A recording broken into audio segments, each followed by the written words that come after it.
In this demo, we're going to look at the sync data configurable construct. The sync data construct is used to synchronize new data that is supplied with existing data. If new data is supplied for a field, that data will override and replace the existing data.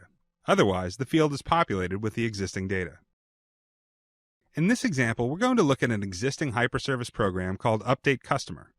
This program updates customer information. Only those values that are supplied are updated, and if data is not supplied for a field, then that field is not updated. We're using the sync data configurable construct to merge data that is supplied on the inputs with the data that already exists in the back end. In this case, the update customer's hyperservice wants all of the fields included. In this situation, any empty fields would overwrite the existing values with a blank, and we don't want to do that. So we're using the getCustomer hyperservice to get the existing customer data first. That way, we're not inadvertently passing any blank fields into the database, and any updated values will also be passed. Let's walk through the configuration. To add the sync data construct, click the button on the constructs toolbar and click on the canvas.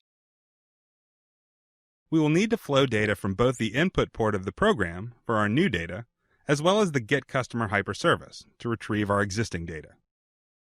We'll flow those over.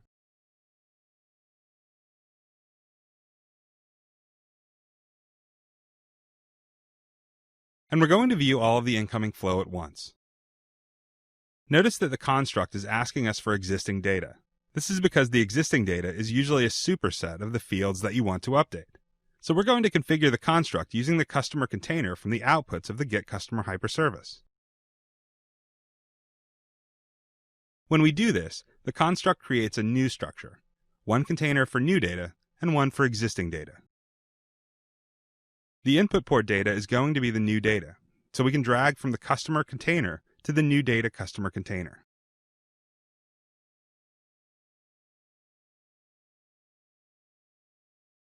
This data is the existing data, so it needs to flow into the existing data container in the construct. And finally, we need to flow the outputs from sync data to the update customer's hyperservice.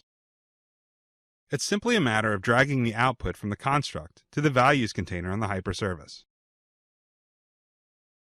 Let's save our program. And now let's run the program. And select some test case data. In this case, we'll select Update for Fields, and we'll run it in the debugger to see what's happening behind the scenes. And the debugger shows us that it was a success.